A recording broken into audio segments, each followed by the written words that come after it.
नमस्कार, मैं हूं वंदना चंदेल और आप देख रहे हैं चैनल वन न्यूज की खास पेशकश न्यूज लाइन। हैदराबाद यूनिवर्सिटी में दलित छात्र की खुदकुशी के मामले को लेकर सियासत तेज हो गई है। रोहित की आत्महत्या पर आम आदमी पार्टी के बाद अब कांग्रेस ने भी केंद्रीय मंत्री और मुख्यमंत्री बंडारू दत्तात्रेय को चौतरफा घेरना शुरू कर दिया है। छात्र संगठनों के विरोध प्रदर्शन के बीच राहुल गांधी हैदराबाद पहुंचे। वीसी से लेकर केंद्र में बैठी मोदी सरकार पर भी कांग्रेस उपाध्यक्ष राहुल ने जमकर निशाना साधा। रोहित की मौत के लिए राहुल ने यूनिवर्सिटी के वीसी को जिम्मेदार बताया और सारा आरोप मोदी सरकार पर लगा दिया। इस मामले और इससे जुड़े कई पहलुओं पर बातचीत करेंगे अपने खास मेहमानों के साथ। तो आज न्यूज लाइन में चर्चा का विषय यही रहेगा, हैदराबाद यूनिवर्सिटी में रोहित की खुदकुशी का मामला और इस पर बढ़ रही सियासत।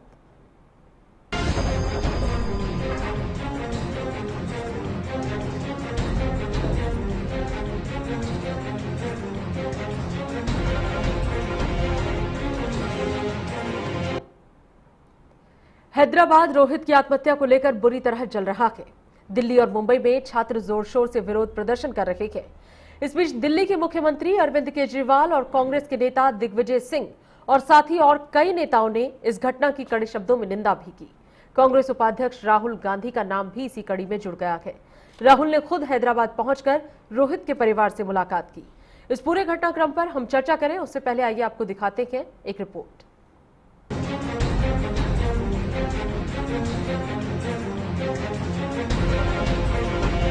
हैदराबाद यूनिवर्सिटी में दलित स्टूडेंट की खुदकुशी के मामले को लेकर सियासत तेज हो गई है। आम आदमी पार्टी और कांग्रेस ने केंद्रीय मंत्री बंडारू दत्तात्रेय पर मामले में आरोपों को लेकर मोदी सरकार को घेरना शुरू कर दिया। छात्र संगठनों के विरोध प्रदर्शन के बीच राहुल गांधी हैदराबाद पहुंचे। रोहित की मौत के लिए राहुल ने यूनिवर्सिटी के वीसी को जिम्मेदार ठहराया।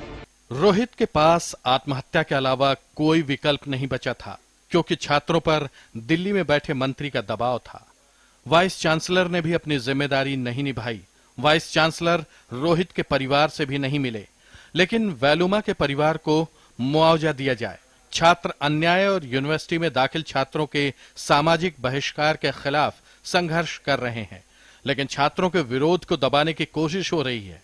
कांग्रेस पार्टी, मैं खुद छात्रों की लड़ाई में उनके साथ हूं। राहुल गांधी, उपाध्यक्ष कांग्रेस। वही मामले पर केजरीवाल ने ट्वीट कर हमला बोला है। केजरीवाल ने ट्वीट में कहा कि यह खुदकुशी नहीं, हत्या है। यह लोकतंत्र, सोशल जस्टिस और समानता की हत्या है। मोदी जी को अपने मंत्री को बर्खास्त कर देश से माफी मांगनी चाहिए। दरअसल रविवार को दलित छात्र रोहित ने हॉस्टल में फांसी लगाकर जान दे दी। खुदकुशी से पहले लिखे पत्र में रोहित ने लिखा कि मेरी खुदकुशी के पीछे कोई जिम्मेदार नहीं है। छात्रों का आरोप है कि दत्तात्रेय की तरफ से स्मृति ईरानी को चिट्ठी लिखने के बाद रोहित को कैंपस में जाने से रोक दिया गया था। दत्तात्रेय ने आरोपों से इनकार कर दिया है। खैर, मामले की जांच से सच सामने आ जाएगा, लेकिन दलित वोटों की राजनीति में जुटे सियासतदान खुदकुशी के मौके को भी वोट के नजरिए से देखने में लगे हैं, जो कि हम सभी के लिए चिंता का सबब है। Bureau report, channel one news.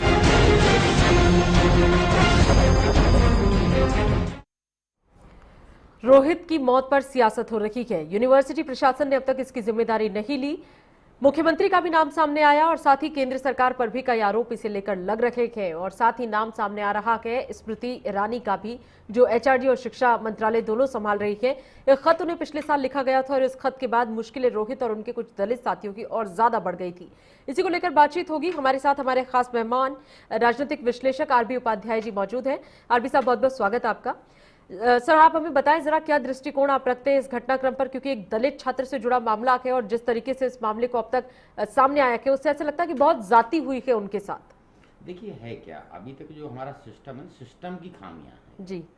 जब कोई विशेष घटना घट जाती है तब हम उस तरफ ध्यान देते हैं। तब सभी लोग, जब उसके साथ अन्याय हो रहा था एक दलित छात्र के साथ, उस समय क्यों नहीं हम उस सिस्टम को क्यों नहीं ठीक करना चाहते? सिस्टम को कोई ठीक नहीं करना चाहता है।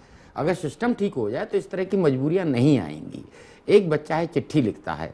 हमारे यहाँ क्या होता है कि भी किसी भी अपने इमीडिएट बॉस की या उसकी आप शिकायत करते हैं तो बदले की भावना से काम, बजाय अपने आप को इम्प्रूव करने के। मान लीजिए मेरा बॉस है, मैं अपने बॉस के खिलाफ कोई शिकायत करता हूँ, तो मतलब ये होना चाहिए कि उसकी जो कमियां हैं उनमें वो सुधार लाए।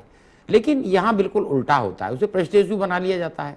तो कहीं ना कहीं हमारे सिस्टम का एक जो बन गया है वो बड़ा गलत मतलब परंपरा शुरू होती चली जा रही है। उससे पर्सनल दुश्मनी या उसको जानबूझ के भी तरह तरह से परेशान करना, उसके पीछे रीजन क्या है कि भी उसने चिट्ठी क्यों लिखी, यानी जो कुछ है आप सहते रहिए, अन्याय हो रहा है तो आप बोलिए मत। ये जो हालात हैं, इन हालात को मैं किसी पर्टिकुलर किसी राजनीतिक दल की बात नहीं कर रहा हूँ। ये जितने भी इंस्टीट्यूशन है हम देखते हैं कि हमारे जो बड़े बड़े रिसर्च सेंटर हैं, भी दो चार अच्छे, जहाँ इस तरीके की चीजें वहाँ क्या है कि जूनियर है वो रिसर्च करता है और सीनियर अपने नाम पे पेटेंट करा लेता है। तो आप ये कह रहे हैं कि हायरार्की और जो इनिशिएटिव लेने वाला मामला है इसमें कहीं कोई बैलेंस नहीं दिखता है और लोगों को जो नीचे के उनको सप्रेस किया जाता है, खासकर डॉक्टरेट के स्टूडेंट्स का। जैसे खुद रोहित के बारे में अगर कहें तो वो पीएचडी पढ़ रहे थे और पीएचडी की पढ़ाई के दौरान की ये सब चीजें हुई। उपाध्याय साहब, मेरा आपसे एक और सवाल है, जिस तरीके से राहुल गांधी आज हैदराबाद पहुंचे, अरविंद केजरीवाल ट्वीट करने लगे कि भाई मोदी जी को इस पर माफी मांगनी चाहिए, उनको कार्रवाई करनी चाहिए। राहुल गांधी भी ये कह रहे हैं कि बीजेपी के मंत्री थे और उनकी सरकार के, उन्हें कुछ करना चाहिए। आपको लगता है कि मौत पर भी ये लोग सियासत कर रहे हैं या वाकई में ये संजीदा मसला है और सरकार के दखल की जरूरत है?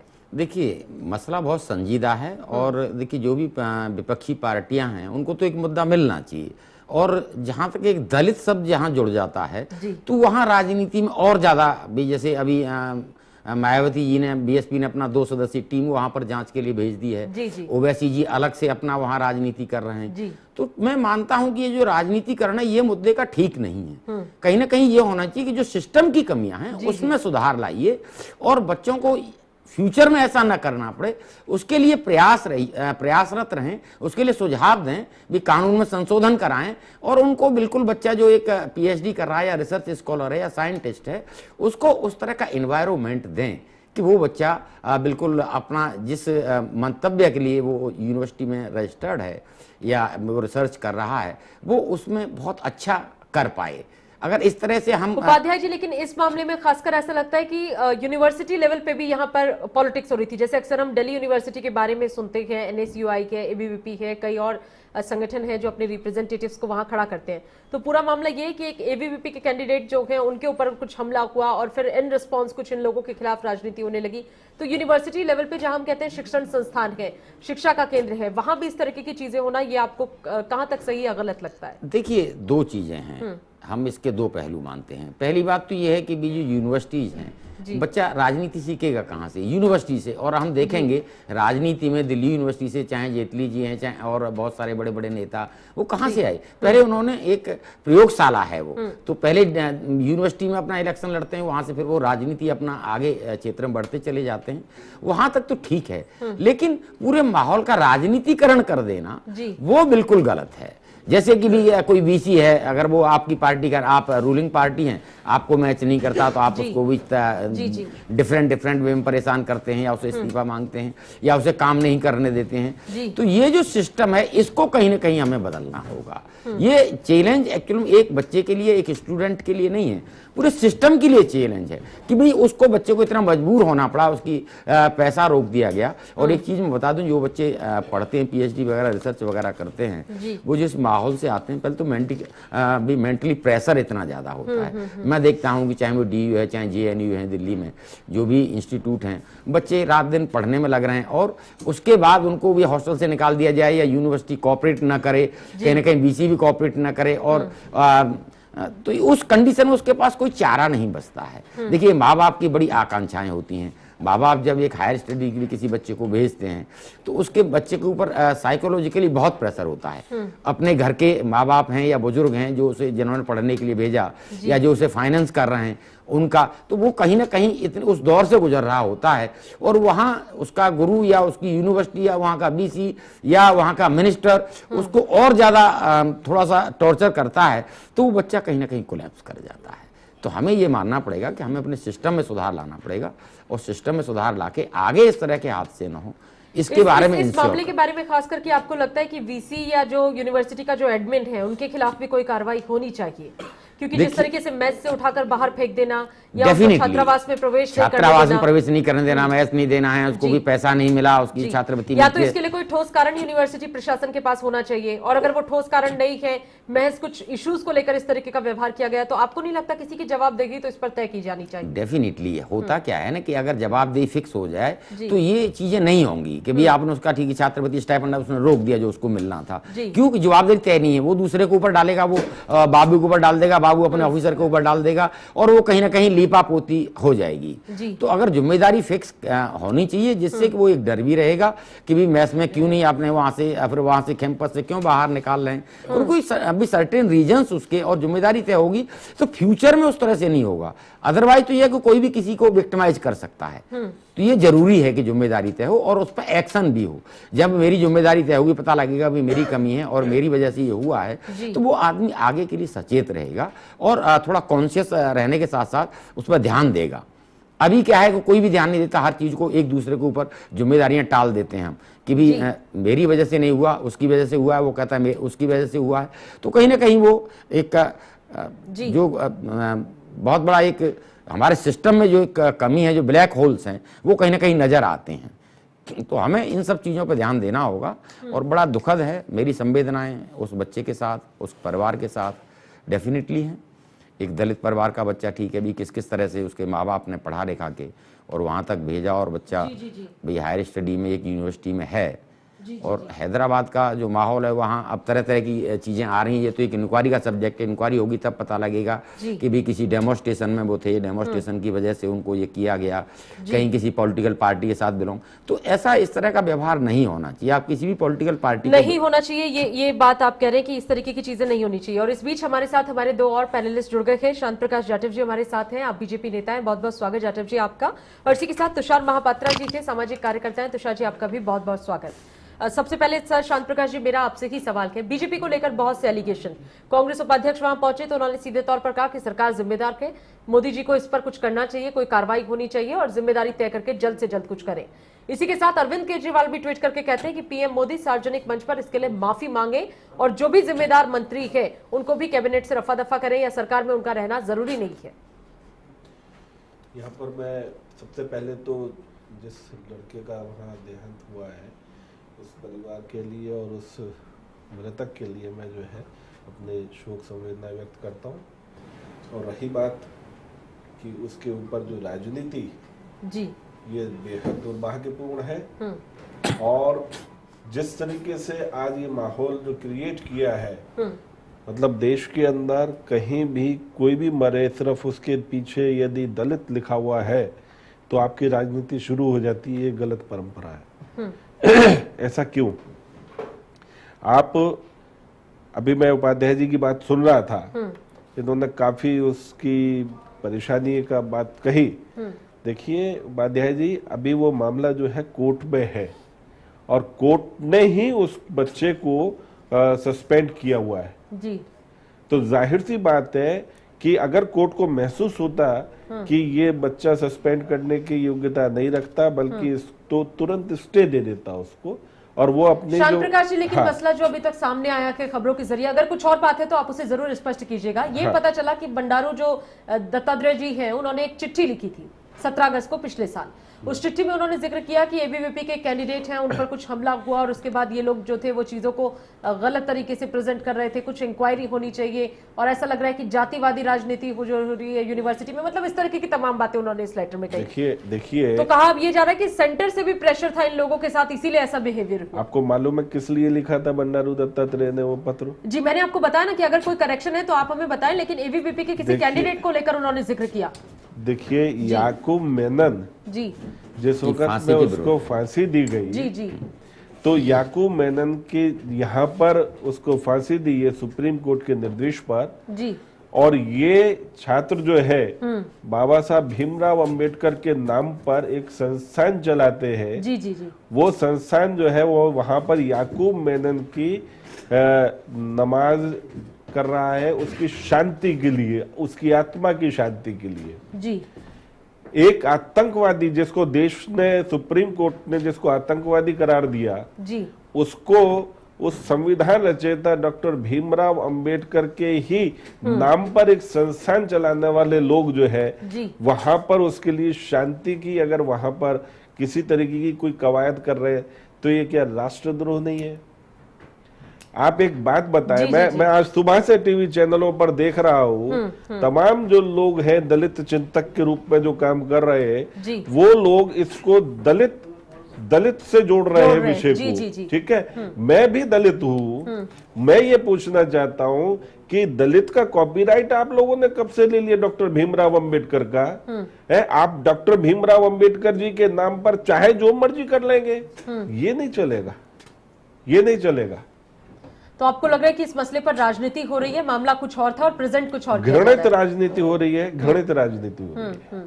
तुषार महापात्रा जी, आपको भी ऐसा ही लगता है कि इस पर राजनीति ज्यादा हो रही है? शायद जो पूरा सच है वो नहीं हुआ, उस स्टूडेंट को काउंसलिंग भी दी जा सकती थी, उसे कुछ और तरीके से समझाया या मदद की जा सकती थी। ये जो बहुत हार्श तरीके का एक बिहेवियर यूनिवर्सिटी ने अपनाया, ये शायद उसके लिए एक्सेप्टेबल नहीं रहा।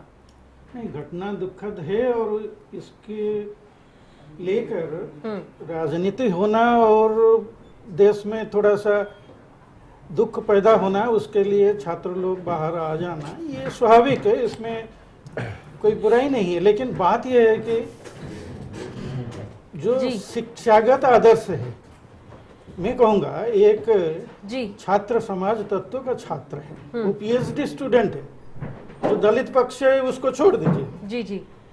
एक समाज तत्व का जो पीएचडी स्टूडेंट है वो समाज को समझता है, लेकिन अपने जीवन को क्यों नहीं सही तरीके से समझ पाता है? जो जीवन तत्व है, ये जिसके बारे में हमारा देश में हम ये कह सकते हैं कि एक प्रचंड जो प्रतिभा है श्री अरबिंदो है, वो जीवन के बारे में बोलते हैं, शिक्षा के बारे में बोलते हैं, और बाकी जो वो लड़का वो कार्ल सगन के बारे में बात किया है, इसके मतलब कॉस्मोलॉजी है, वो उसके बारे में भी बोल रहा है, लेकिन हमारे श्री अरबिंदो जो कॉस्मोलॉजी के बारे में बोल रहे हैं उसके बारे में उसको शायद पता नहीं है।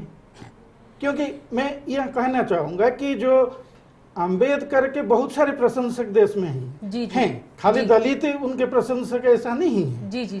तो अंबेडकर को इनको अंबेडकरवाद बना दिया जाता है और उसको कहा जाता है कि एक साइंस या इसी के जरिए ही सब कुछ हो सकता है और बाकी सब कुछ छोड़ दिया जाता है।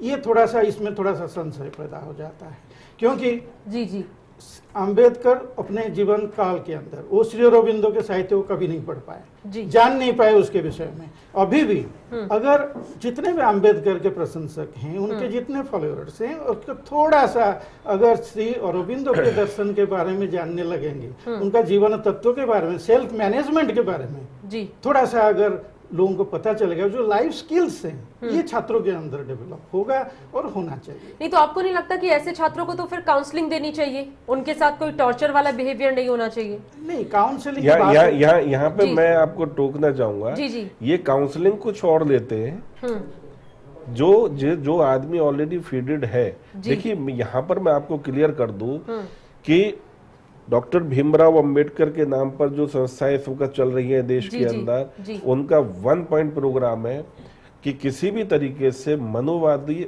और मूल निवासी के रूप में देश को बांट दिया जाए। आप 1989 से पहले केवल ये लोग जो है 22% हुआ करते थे जो सिर्फ अपने आप को मूल निवासी कहा करते थे।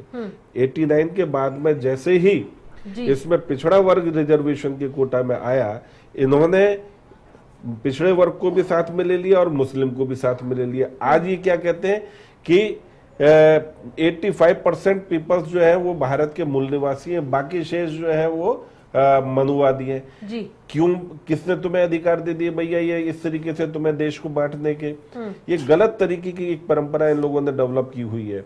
आज भी मैं एक दलित चिंतक जो काफी आजकल वो उद्योग के पीछे काम कर रहे हैं, उनको मैं सुन रहा था, वो टीवी पर क्या कह रहे हैं कि आज भी हालत ये है कि दलितों को दूर से पानी फेंक करके दिया जाता है। मुझे दिखाओ ना भैया, है किसी जगह पे। और पीएल पूनिया जी आज जिस तरीके से चीख रहे थे, आपने कितने केसेस सॉल्व किए? बिल्कुल शांत प्रकाश जी, आपकी बात से मुझे लगता है कि हमारे पैनलिस्ट भी सहमत होंगे, क्योंकि अगर कोई दलित छात्र पीएचडी के लेवल तक पहुंचता है, हाँ। तो फिर ये सब चीजें अगर हो रही होती समाज में, जैसा आप जिक्र कर रहे हैं कि पानी भी फेंक कर दिया जा रहा है या मेरी परसों 50 साल की उम्र हुई है, मैंने आज तक नहीं देखा इस तरीके का कि कहीं पर किसी ने मुझे दूर से पानी फेंक करके दिया हो, जबकि इतना लंबा चौड़ा लेकिन ये वो मसला नहीं है हूँ। शांत प्रकाश जी, मेरे कहने का मतलब, या मैं जो आपसे जानना चाह रही हूँ वो ये कि क्या जो उस छात्र के साथ हुआ उसके लिए सरकारें, प्रशासन, यूनिवर्सिटी जिम्मेदार थे या देखिए या ये सिर्फ उसका निजी और व्यक्तिगत उसकी टेंडेंसी है? जो उस छात्र के साथ हुआ है वो अकेले उसके साथ नहीं हुआ, 5 छात्र थे कुल मिलाकर के, जिनको मैनेजमेंट ने, यूनिवर्सिटी मैनेजमेंट ने चिन्हित करके उनके नाम दिए हैं, और वो सबकी शिकायत के आधार पर, और उसमें अभी किसी के खिलाफ एक्शन पूरा नहीं लिया गया है, सजा नहीं दी गई है, वो हाई कोर्ट में मैटर है। आपको ये भी ध्यान करा दूं, सबसे पहले उनको आजीवन कॉलेज से बाहर कर दिया गया था, उसके बाद उसमें लीनियंसी दिखाई गई, और उसके बाद उनको सिर्फ हॉस्टल खाली करने के लिए दिया गया, और जो करिकुलर एक्टिविटीज जो होती है उसमें पार्टिसिपेशन करने शुरू किया गया। और इसके पीछे कारण क्या था? क्योंकि वो एक आतंकवादी जिसको सुप्रीम कोर्ट ने फांसी की सजा दी है, उसकी मौत पर वहां पर एक नमाजे जनाजा जो है वो कर रहे थे, और उसको देखते हुए उन्होंने देखा कि ये वाकई घृणित कार्य है, जो कि देश विरोधी काम है। इसको आप मुझे खुद बताओ, एक आतंकवादी का इस तरीके से आयोजन करना ये राष्ट्र विरोधी गतिविधि नहीं है तो क्या है? तो अगर इसमें दत्तात्रेय ने या किसी भी व्यक्ति ने अगर वहां पर एक लिख करके दे दिया कि इस तरीके की घटना हो रही है, और उस पर कोई एक्शन अगर मैनेजमेंट ने लिया, तो डायरेक्शन नहीं है, वहां पर वो शिकायत है कि भाई इस तरीके का। शांत प्रकाश जी, मैं आऊंगी वापस आपके पास। इस बीच कांग्रेस नेता अनीस पाल जी हमारे साथ जुड़ चुके हैं। अनीस जी, बहुत बहुत स्वागत आपका। और साथ ही हमारे साथ जुड़ चुके हैं देवेंद्र कौशिक जी, आप पत्रकार हैं। देवेंद्र जी, आपका भी बहुत बहुत स्वागत। अनीस जी, पहले आपसे मेरा एक सवाल कि जिस तरीके से शांत प्रकाश जी कह रहे हैं कि मामले को एक दूसरी लाइन लेंथ दी जा रही है, सिचुएशन बिल्कुल अलग थी, सुसाइड किस वजह से की और क्या टेंडेंसी है ये तो खैर जांच का विषय है, लेकिन वो ये कह रहे हैं कि ऐसा कुछ नहीं था जहां सरकार ने या यूनिवर्सिटी ने उसके कुछ अगेंस्ट किया, ये कुछ ऐसी चीजें थी जिन्हें एक्सेप्ट नहीं किया जा सकता था, शिकायत हुई, मामला कोर्ट पहुंचा और फिर उस बच्चे को एक्सपेल किया गया या वहां से निलंबित किया गया या निष्कासित किया गया।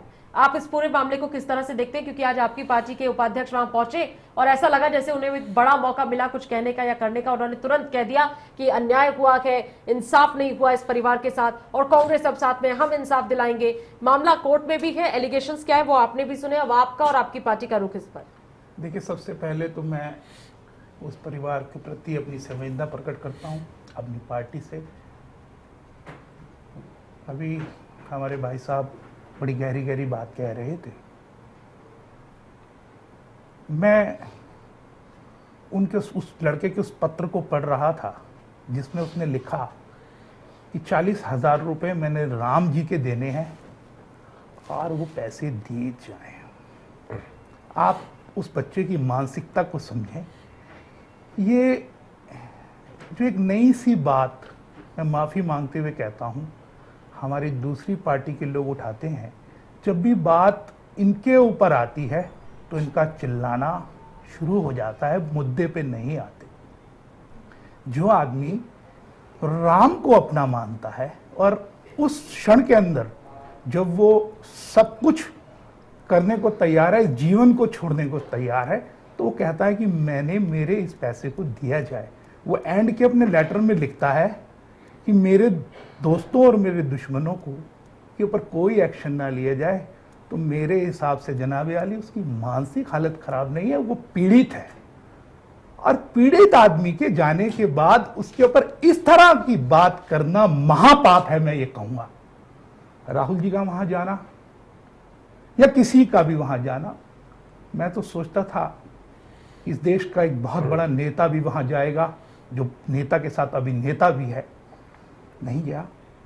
राहुल जी हमेशा इस तरह की हरकतें जब भी हुई हैं, राहुल जी वहां गए हैं, फरीदाबाद में भी लोग मालदा गए। मालदा क्यों नहीं गए? फरीदाबाद में भी नहीं, जनाब आली, मैं आपकी बात बहुत ध्यान से सुन रहा था। हाँ। यही दिक्कत है आप लोगों के साथ जो मैं हमेशा नहीं बोलता अनीश जी हूं। आप कहिए, आप हाँ, कहिए।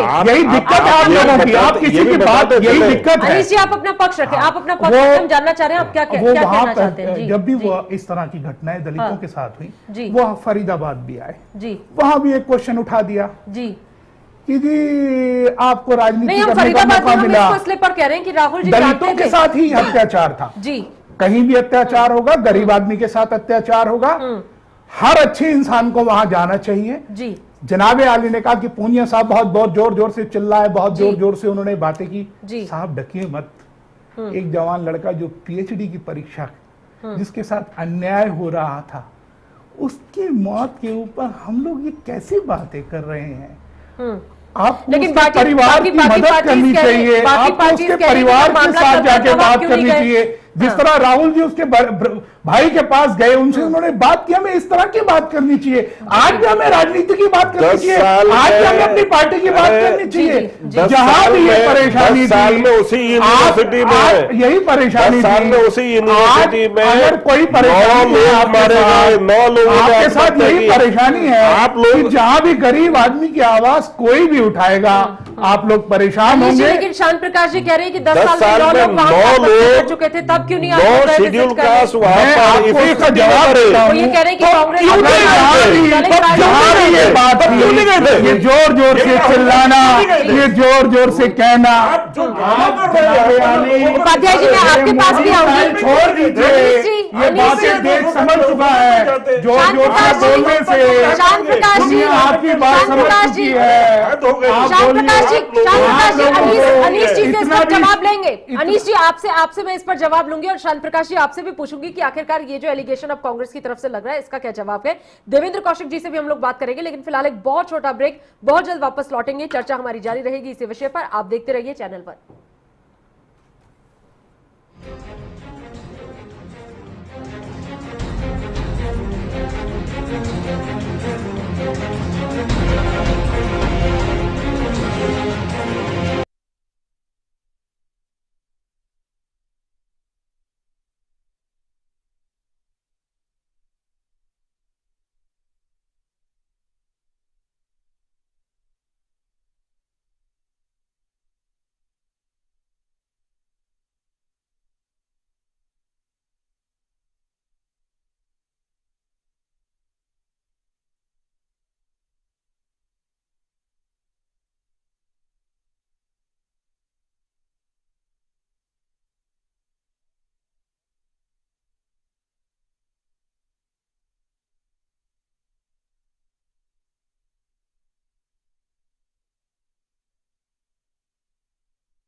ब्रेक के बाद एक बार फिर आप सभी का बहुत बहुत स्वागत। लगातार हम अपने पैनल के साथ चर्चा कर रहे हैं। हमारे पैनल में अनीस पाल जी हैं कांग्रेस से, शांत प्रकाश जाटव जी बीजेपी से हमारे साथ हैं, देवेंद्र कौशिक जी वरिष्ठ पत्रकार हमारे साथ हैं, आरबी उपाध्याय साहब राजनीतिक विश्लेषक इस वक्त हमारे साथ हैं, और तुषार महापात्रा सामाजिक कार्यकर्ता हमारे साथ हैं। हमने सभी पक्षों को सुना। देवेंद्र कौशिक जी, आपसे मेरा अब ये सवाल है, पत्रकारिता का आपका अच्छा खासा अनुभव है, आप हमें बताएं कि इस तरीके की घटनाएं जो है असल में उन पर सियासत हो रही है या कोई फेवर लेने की कोशिश कांग्रेस कर रही है, या आपको लगता है कि नहीं ये जेन्युइन चीजें हैं? पॉलिटिकल पार्टीज अगर इसमें कोई इंटरफेरेंस करती हैं तो वो इसलिए ताकि कुछ अच्छा हो जाए, इस मामले में जो भी चीजें जस्टिस हो सकता है वो हो, या आपको लगता है नहीं सिर्फ पॉलिटिकल एंगल है इसमें? बता दूं आपको, राजनीति ये कोई पहली बार नहीं है कि राजनीति हो रही है जी। अब इस सवाल को तो खत्म कर दिया जाए तो बहुत अच्छा रहेगा। तो राजनीतिक लोग केवल और केवल राजनीति ही करने के लिए जाते हैं। जिस तरह से बीजेपी के आपके पैनलिस्ट की बात कर रहे थे जी, राष्ट्रद्रोही की जो बात कर रहे थे, अगर फांसी की सजा को मानव अधिकार आयोग अगर मना करता है कि उसको खत्म किया जाए, तो ये आयोग भी राष्ट्रद्रोही है। याकूब मेमन की बात को लेके या उन्होंने किसी फांसी की सजा को लेके ही पहले से विरोध किया था, तो क्यों ना उसको भी राष्ट्रद्रोही मानव अधिकार आयोग को भी राष्ट्रद्रोही करार देते हैं। रही बात राहुल गांधी के वहाँ जाने नहीं, इसका मतलब जो है सुप्रीम कोर्ट के निर्णय को कोई भी आकर के मानव अधिकार के नाम पर जो है उसका विरोध करेगा। राजनीति के हाल में ऐसा नहीं, देखिए पूरी तरह से कहीं ना कहीं संवेदना व्यक्त करने का भी एक तरीका भी है, क्योंकि अगर नहीं जाते हैं तब भी आरोप लगता है और जाते हैं तब भी आरोप लगता है। अगर आरोप लग रहे हैं तो ये निश्चित तौर पर राजनीति है। चलिए, आपको लगता है कि इस पर राजनीति है? जी, आरबी उपाध्याय साहब इसमें कुछ कह रहे हैं। देखिए है क्या, आप विचार की जो अभिव्यक्ति की स्वतंत्रता है उसका हनन कर रहे हैं कि भी उसने ऐसा किया। ठीक है, एक लॉ है, कानून अपना काम करेगा और उस तरीके से उसे वो भी मिलेगा। आप एक केंद्र में एक शासन में हैं और शासक वर्ग होने के नाते, एक सत्तासीन पार्टी होने के नाते आपको इन सब चीज़ों में एक प्रेशर बनाना, या कोई दलित है या नहीं है वो अलग मैटर। एक स्टूडेंट है वो, और स्टूडेंट को जो एक सुविधाएं मिलनी चाहिए उनसे वंचित कर देना। और दूसरी तरफ आप ये भी कह रहे हैं कि भी अभी वो आरोप सिद्ध नहीं हुआ, आरोप सिद्ध ना होने से पहले ही हम उसे आरोपी मान लें, ये भी एक्चुअल में ठीक नहीं है। और ये दिक्कतें एक्चुअल में है क्या, आजकल जो पॉलिटिकल जो चल रहा है कि पढ़े लिखे आदमी की सीआर कौन लिखता है, एक बिना पढ़ा लिखा आदमी सीआर लिखता है। यानी पढ़े लिखे आदमी को इवैल्यूएट कौन कर रहा है, अनपढ़ आदमी इवैल्यूएट कर रहा है उसको। आप मुझे बताइए कि अनपढ़ आदमी पढ़े हुए आदमी को किस तरह इवैल्यूएट कर सकता है? एक आईएएस है, आईपीएस है, उसकी सीआर कौन लिखेगा? उसका जो भी कंसर्न मिनिस्टर है या किसी उसमें है तो उसका जो अध्यक्ष वगैरह है वो उसकी सीआर लिखेगा। तो इस सिस्टम में कहीं ना कहीं बहुत सारी कमियां हैं। मैं एक पॉलिटिकल पार्टी की बात, सिस्टम की बात कर रहा हूं। सिस्टम को हमें सुधारना होगा। सिस्टम जो कोलैप्स होने की तरफ जा रहा है, लोगों की विश्वास खत्म होता जा रहा है सिस्टम की तरफ, और ये विश्वास जब भी इस मामले में सिस्टम कैसे इन्वॉल्व है वो थोड़ा सा आप क्लियर करें। देखिए, सिस्टम इसलिए इन्वॉल्व है, एक बच्चा है, क्योंकि इस लेवल की हरासमेंट तभी हो सकती है जब आपके कलीग्स भी आपको उसी नजर से देखने लगे, वो भी आपके ऊपर एक मेंटल प्रेशर को, आपके टीचर्स का, यूनिवर्सिटी का, कोर्ट केस का, मतलब हर तरफ से आप हरास हो जाए, तभी शायद ऐसा हो कि कोई सुसाइड के लिए खुद को प्रिपेयर कर पाए। देखिए, मेरा कहना है, गांधी जी ने कहा था अभी पाप से घृणा करो, पापी से नहीं। इंडिविजुअल बच्चे का दोष न दें, उसने कुछ हो सकता है, कोई अच्छा किया, कुछ गलत किया, सभी लोग एक जैसा नहीं कर सकते। विचार की अभिव्यक्ति स्वतंत्रता है तो बिल्कुल मानना चाहिए कि ठीक है उसका कोई कार्य गलत है, उसकी आलोचना, लेकिन वो बच्चा गलत है ये कह देना वो बिल्कुल अनजस्टिफाइड है एक्चुअल में।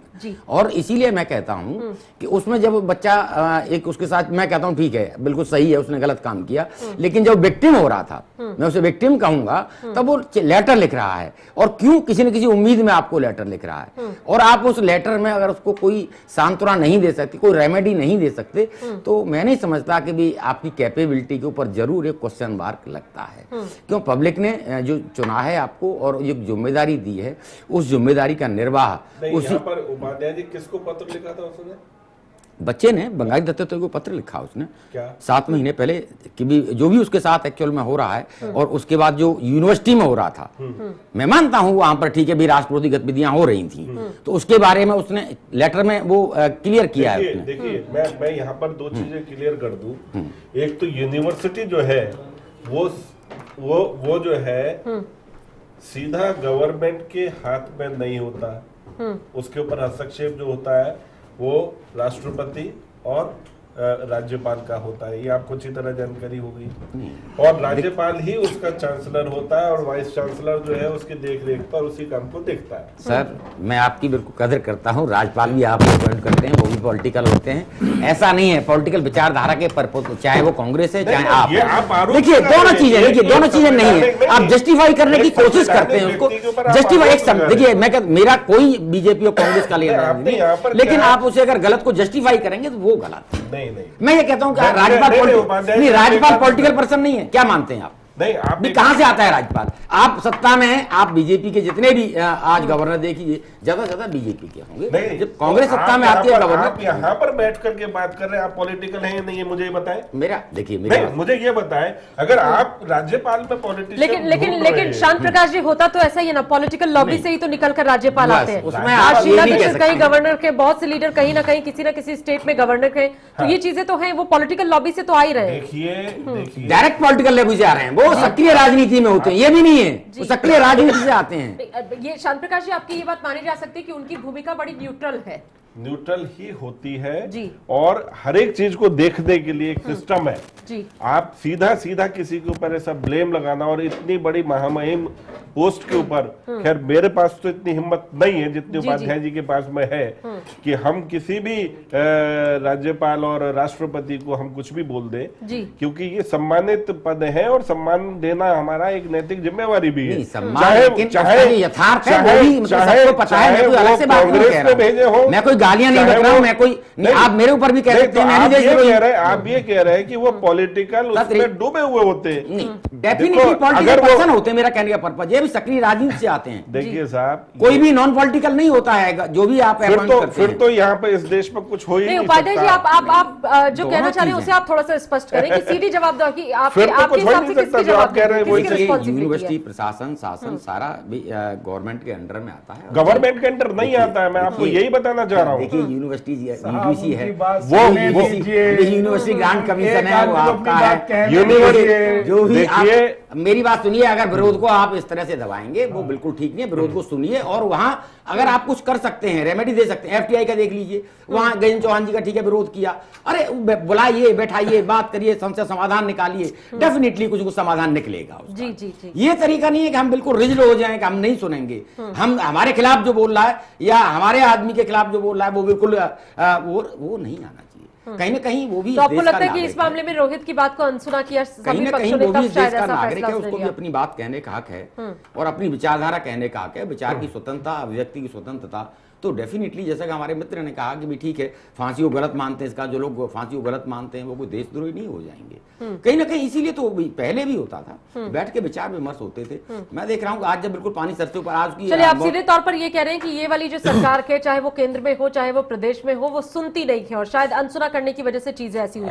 शांत प्रकाश जी, यही बात केजरीवाल साहब भी कह रहे थे कि ये लोग सुनते नहीं है और इस घटना पर तो इनको सार्वजनिक माफी मांगनी चाहिए और मोदी जी को माफी मांगनी चाहिए। नहीं, वो केजरीवाल जी कुछ भी कह सकते हैं, वो भी कौन सी सुनते हैं, किसी सलूट है उनको तो वो किसकी सुनने, जनता भी उनको सलूट करने वाली, वो कुछ भी कह सकते हैं।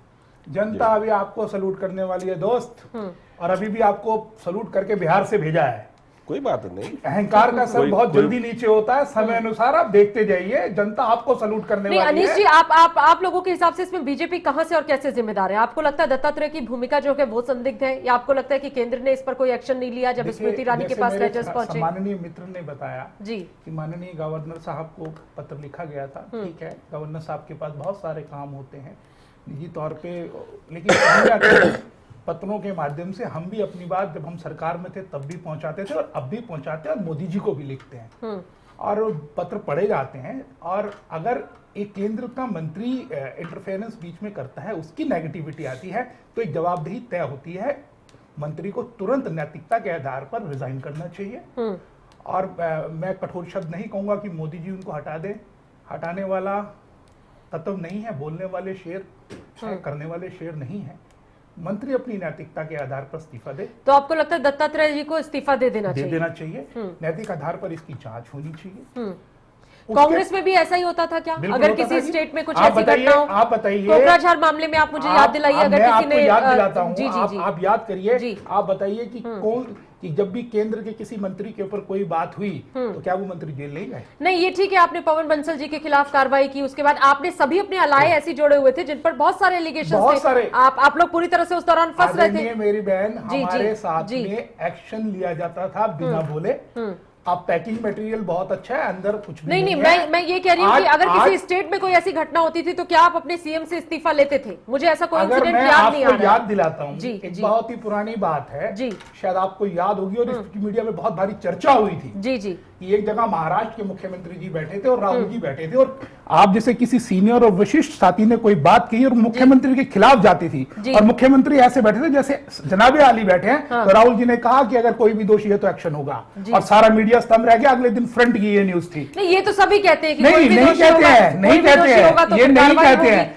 अभी भी जिस तरह केजरीवाल जी को हमारे बड़े भाई ने जी ने दुत्कार दिया, इस तरह दुत्कार दिया जाता है। आप अपने सामने वाले की बात को नहीं सुनना, आज उस बात को दबाना। आप देखें, जिस भी चीज को आप जितना भी दबाएंगे वो चीज बहुत तेजी से। तो आपके हिसाब से सीएम को इस मसले पर इस्तीफा देना चाहिए? मेरे हिसाब से सीएम साहब को नैतिकता के आधार पर कुछ समय के लिए केंद्र की जो बात आई है, सीएम साहब की जो बात है, उसके पर इस्तीफा देना चाहिए। उसके बाद अगर उनकी कोई भूमिका नहीं निकलती तो सत्ता इनकी है। अब जयललिता जी का मामला था, इस्तीफा दिया ना जी, चाहे अदालत के उसमें दिया। और आप एक लोकतंत्र में जी रहे हैं, आप एक डिक्टेटरशाही में नहीं जी रहे हैं।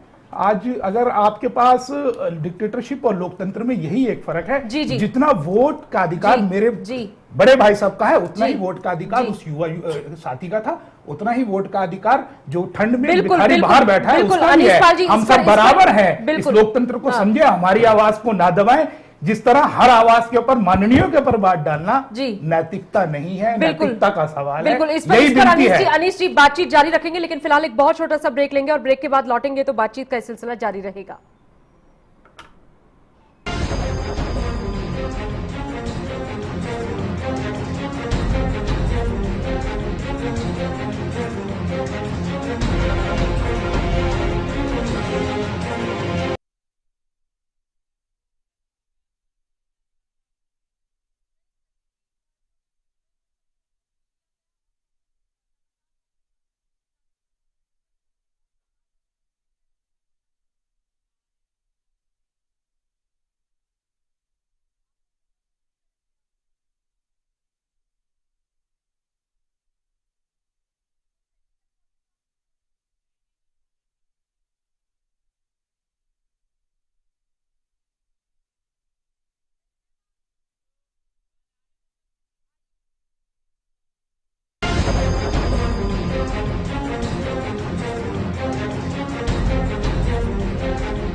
ब्रेक के बाद एक बार फिर आप सभी का बहुत बहुत स्वागत और सीधे चर्चा शुरू करते हैं अपने पैनल के साथ, जिसमें फिलहाल अभी संजय हिगोले जी जुड़ चुके हैं। संजय जी दलित नेता के और बेहतर समझते हैं कि दलित राजनीति ऐसे मसलों पर होती है या नहीं।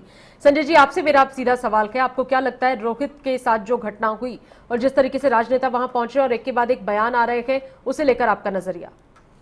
ऐसा है कि यूनिवर्सिटी कैंपस में जो राजनीति होती है और जो विद्यार्थियों को टारगेट किया जाता है, रोहित उसी का शिकार है।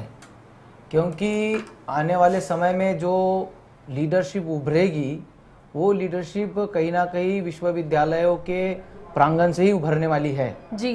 तो इस प्रकार से जहाँ जहाँ भी नई पीढ़ी में नेतृत्व उभरते हुए नजर आ रहा है, तो हर जगह पर रोहित उसका एक नमूना आपको दिखने में दिख रहा है। ऐसे कई लोग हैं, उनको रात दिन दबाया जा रहा है, उनको उनकी कहानियां आप लोगों के पास उपलब्ध नहीं है। मैं क्योंकि एक आंदोलन का आदमी हूं और विश्वविद्यालय में पढ़ाता भी हूं, जामिया मिलिया इस्लामिया सेंट्रल यूनिवर्सिटी में डिपार्टमेंट ऑफ सोशल वर्क में मैं असिस्टेंट प्रोफेसर भी हूं और विद्यार्थी जीवन से ही राजनीति में रहा हूं, विद्यार्थी राजनीति में रहा हूं, तो मैं इस चीज को बेहतर ढंग से जानता हूं कि कैसे। लेकिन अगर आप जैसा कह रहे हैं कि खुद आप दलित समाज से जुड़े रहे हैं, आपने इसमें काफी कुछ काम भी किया और आगे आप पढ़ा रहे हैं, अगर आप इस स्तर तक आए तो जाहिर है कि आपको ऐसे अवसर भी मिले होंगे जो आप इस स्तर तक पहुंच पाए। तो आपको लगता है कि अगर सप्रेस किया जाता आपको तो आप भी कहीं पहुंच पाते? हाँ, नहीं, मैं ये कह रहा हूं कि मैं एकेडमिक लाइन में आगे आया हूं जी।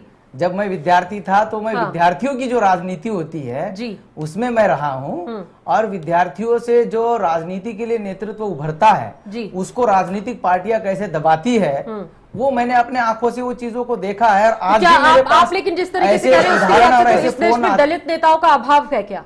मुझे तो नहीं लगता ऐसा कि अगर राजनीति में कोई दलित आगे आना चाहे तो उनको कोई दबाव हो।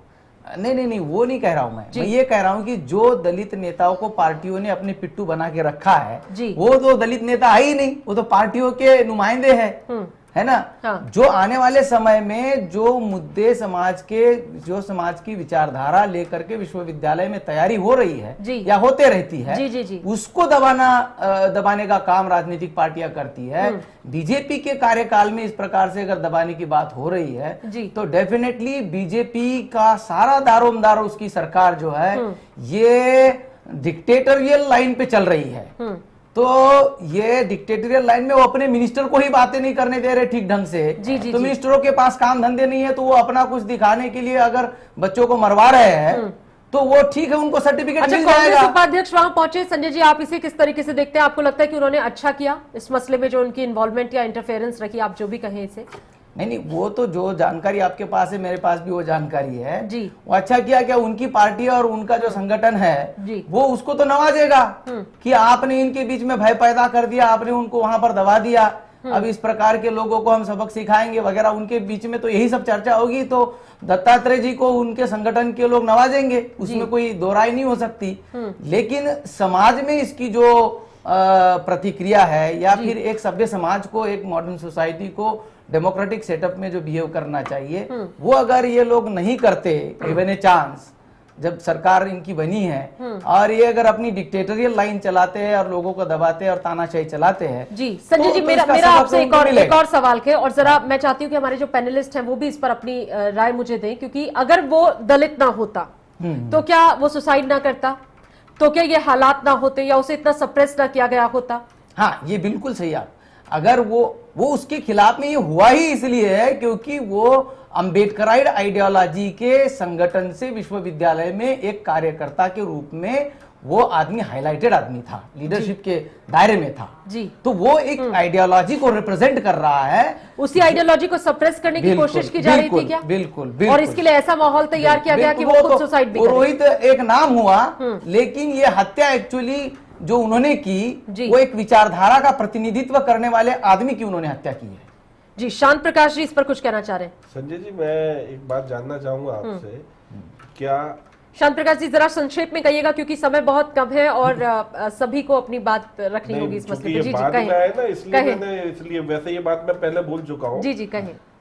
क्या अम्बेडकराइट होने के कारण क्या वो याकूब मेनन की जो फांसी है उसकी वहां पर नवाज़े जनाजा जो है वो निकालने के लिए वो उनको छूट दी जा सकती है डॉक्टर अम्बेडकर के नाम पर? आपकी विचारधारा में क्या जिसको एक सेकंड बिल्कुल समझ क्या जिसको एक सुप्रीम कोर्ट ने अपराधी आतंकवादी घोषित करते हुए फांसी की सजा दी हो उसकी मौत पर वहां पर नवाज़े जनाजा निकालना ये क्या डॉक्टर भीमराव अंबेडकर जी के आइडियोलॉजी? मैं भी खुद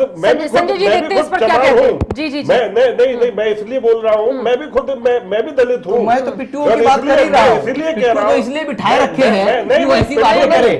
नहीं, पिट्ठू जो है पार्टियों के इसीलिए रखे जाते हैं। देखिए ऐसा नहीं है, लेकिन क्या मैं आपकी भाषा में भाषा करना चाहता हूं? जी कहिए संजय जी, कहिए। किसके पिट्ठू है ये बताइए? नहीं, मुझे लगता है संजय जी का पक्ष एक बार सुन लेते हैं। पॉइंट सुनिए, ये तो बात जो आर्गुमेंट वाली है वो बात अलग है। मैंने पिट्ठू कह दिया, 2 बार कहूंगा और बार कहूंगा, जो है उनको बुरा लगेगा। मैं ये कह रहा हूं, अगर ये कह रहे हैं कि वो बच्चा जो है जी वो फांसी की सजा के बारे में अपना आर्गुमेंट रख रहा था, जो इसको ये बुरा मानते हैं, इस इनके आर्गुमेंट में एविडेंस है कि यही वो लोग हैं जिन्होंने उसको मारा। क्योंकि ये इसका मतलब उसको उस आदमी को ये गलत समझ रहे हैं जी, और इसमें एविडेंस है कि इन्होंने उसको मारा। 5 बच्चों को जिनको इंस्टीट्यूट ने बाहर किया है, उन बच्चों ने जब हाई कोर्ट में आवेदन किया उनको स्टे नहीं मिला। अभी ये मामला जो है वो लंबित है जी। और उस पर कोई फैसला नहीं आया। अभी 4 बच्चे जो हैं- शांत प्रकाश जो कहने की कोशिश कर रहे हैं कि मामला अगर अंडर ट्रायल है तो वहां पे उसकी अपनी पेशेंस और उसका अपना नजरिया है अपने इस पूरे केस को देखने का या चीजों को इनकी देखने कोर्ट का। में मैडम, इनकी कोर्ट में तो वो आदमी राष्ट्रद्रोही हो गया, क्योंकि ये कह रहे हैं कि उसने मेमन की हत्या को उसने गलत ठहराया, तो इनके कोर्ट में वो अपराधी था, इसलिए उन्होंने उसको मारा। अपनी जान ले सकता है क्या? तो ये शामिल है वो लोग उसमें, उसको मारने में ये लोग शामिल है जो ये एविडेंस दे रहा है कि हमने इसके लिए मारा। तुषार महापात्रा जी, आपको भी यही लगता है कि उन लोगों की मिली भगत या इस तरीके का माहौल बनाने की कोशिश रही, उकसावा के प्रवोक करने की कोशिश रही? महापात्रा जी नहीं, बिल्कुल इसको अलग एक दिख से देखा जाना चाहिए कि ये राजनीति या दलित, ये बिल्कुल एक आत्महत्या और ये जो दूसरे पक्ष हैं बिल्कुल अलग है। इसको दोनों को एक साथ करने की कोशिश मत करिए। एक आत्महत्या होता है, आत्महत्या क्यों होता है वो व्यक्ति के ऊपर निर्भर करता है, और आत्महत्या से जो कार्रवाई डिसिप्लिनरी एक्शंस वगैरह उसके ऊपर जो हुए हैं वो अपने जगह हैं, वो अपने जगह सही हैं। कोई भी एडमिनिस्ट्रेशन एक्शन होता है तो उसका होना भी चाहिए उसको। तो इसको दोनों को मिलाना गलत होगा। जी अनीश जी कुछ कह रहे हैं इस पर? जी देखिए जी, बार बार मेरे सम्माननीय मित्र मोदी शैली में एक बात का जवाब दे रहे हैं। मेरा फिर उनसे नम्रतापूर्व आग्रह है कि वो उस बच्चे का एंड का सुसाइड नोट पढ़े, उसके भाव देखें, उसको सुप्रीम कोर्ट के साथ ना जुड़े। उससे बड़ी भी एक कोर्ट है जहां वो अब है, वो सबसे बड़ी कोर्ट है। एक दिन सबको वहां जाना है, ये नैतिक बात है। जो संजय जी कह रहे हैं उनकी बात अनीश जी जो आप बात कर रहे हैं वो बिल्कुल एक बहुत अलग एक अलग बात है। देखिए आप बार बार एक मेरी बात सुनिए। एक युवा साथी, एक युवा लड़के ने आत्महत्या की, पहले मेरी बात सुनिए। आप बार नहीं, हमेशा संवेदना थी है और रहेगी। अगर कांग्रेस की इस मसले पर वाकई इतनी संवेदना है तो प्रदेश कांग्रेस के कार्यकर्ता या नेता क्यों इस मामले में जब तूल देना शुरू हुआ, जब कोर्ट की इन्वेस्टिगेशन शुरू हुई, तब उन्होंने क्यों नहीं साथ दिया? आज आपने हमें क्यों बुलाया? नहीं देखिए ऐसा है, ये हालात अब इतना बड़ा मामला बना, अभी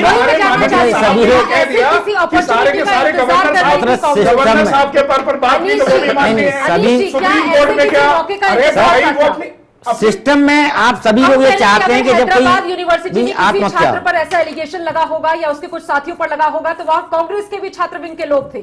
आपको बता दूं कि प्रदेश कांग्रेस के नेता भी इस पूरे मामले से वाकिफ थे कि हैदराबाद यूनिवर्सिटी में क्या चल रहा है।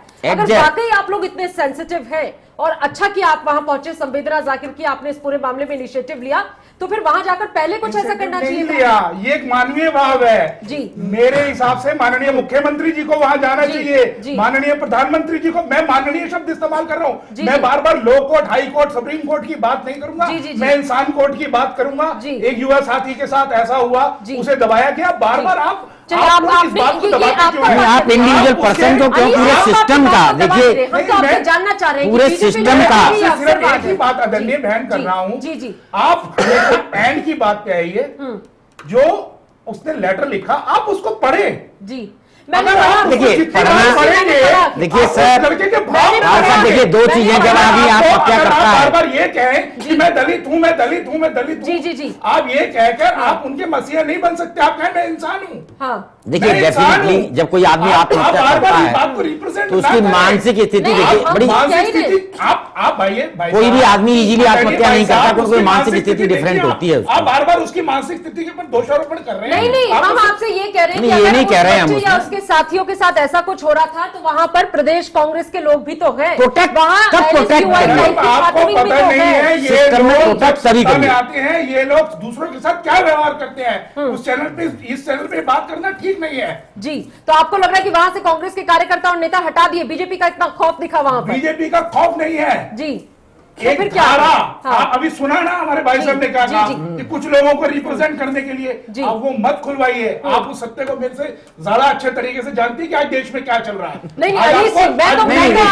सभी को ये पता है। चलिए, कांग्रेस को ऐसा लगता है कि इसके पीछे बिहाइंड द सीन बीजेपी है। आपसे फिर और आपके हिसाब से दत्तात्रेय साहब को उसके परिवार को देखिए जी, उसके परिवार को देखिए और उसके परिवार को सतावना दीजिए, उसके परिवार की मदद कीजिए और भविष्य में आज आपकी सरकार है, ऐसा ना हो एक गरीब दलित का बच्चा जो इतना हायर एजुकेटेड हो गया हो उसको सुप्रीम कोर्ट पे मत तोलिए, उसको ऊपर। हमारा कहने का पर्पज भी यही था कि आप राजनीति न करें, सिस्टम को दुरुस्त करिए। स्टंट्स करके इस तरीके की चीजों में क्रेडिट ले रही है, वो सच जानते नहीं और भ्रम फैला रहे हैं, आपको ऐसा लगता है? मेरे से पूछा? नहीं, मैं देवेंद्र जी से सवाल कर रही हूँ। मैं आपको बता दूं, जिस तरह से आप ये जो राजनीतिक चर्चा शुरू की है आपने कि राजनीति हो रही है या ना हो रही, दोनों कांग्रेस को भी और बीजेपी दोनों के मेहमान यहाँ बैठे हैं। जो कांग्रेस के जो अनीश पाल जी बैठे हैं उनका कहना है कि इस्तीफा दे देना चाहिए जी। मैं इस बात से बिल्कुल उनकी सहमत नहीं हूँ। अगर इस्तीफा देते हैं तो उससे इस्तीफा देने से पहले जो जाँच है वो उसका टाइम बाउंड हो, क्योंकि अभी किसी व्यक्ति को इस्तीफा देना पड़े और 6 महीने तक उसकी प्रक्रिया चलती रहे जांच की और उसके बाद वो निर्दोष साबित हो तो उसके 6 महीने का हिसाब कौन देगा? बिल्कुल, उसका एक टाइम बाउंड हो, या तो 1 महीना 15 दिन के भी इतने दिन में हम आपको जांच करके दे देंगे और जो भी होगा वो निकल जाएगा। दूसरी तरफ जो बीजेपी के जो बैठे हैं जी, मैं उनसे कहना चाहूंगा, बार बार वो जो बात देशद्रोह की या फिर मेमन की जो इस तरह की बात कर रहे हैं, आप कार्रवाई एक कहीं ना कहीं कार्रवाई के तौर पर देख रहे हैं इसको कि हाँ अगर उन्होंने इस तरह से किया तो उसके साथ भी ये हो गया, कहीं ना कहीं ये मानसिकता इनकी है। मैं उन्हें कहना चाहूंगा, कश्मीर में हर शुक्रवार वहाँ आईएसएस के झंडे फहराए जाते हैं, देशद्रोह की सारी बातें वहाँ हो रही हैं, कितनी कार्रवाई आप वहाँ कर पाते हैं? बिल्कुल, बीजेपी के साथ मिलकर वहाँ कितनी उन्होंने कार्रवाई की है, कितने लोगों को पकड़ा जी, बिल्कुल बिल्कुल। और जिस तरीके से हमारे पैनल में चर्चा हुई, ऐसा लगता है कि राजनीति तो इस पर हो ही रखी है, लेकिन जरूरत है कि राजनेता कोई सीरियस एक्शन ले, कुछ किया जाए कि दलित समाज के जो छात्र हैं या जो लोग हैं वो अपने आप को सिक्योर महसूस करें और आगे जो अवसर दिख रहे हैं, खास करके जैसा संजय जी कह रहे हैं बार बार कि अगर कोई दलित राजनीति में आता है और उसका प्रभाव बढ़ता है तो कहीं ऐसा लगता है उसे दबाने की कोशिश होती है और कई बार ऐसा माहौल तैयार किया जाता है जहां वो मानसिक रूप से खुद को प्रताड़ित या लोगों से अलग महसूस करने लगता है। ये कम से कम ना हो, लेकिन ऐसा माहौल बनाने की जिम्मेदारी सिर्फ इन राजनेताओं पर नहीं, हम पर और आप पर भी है। हम सबको भी इसके लिए एक पहल करना बेहद जरूरी है। इसी के साथ बहुत बहुत शुक्रिया आप सभी का, आप आए, अपना समय दिया, बहुत बहुत शुक्रिया। न्यूज लाइन में फिलहाल बस इतना ही। आप देखते रहिए चैनल 1। Thank you.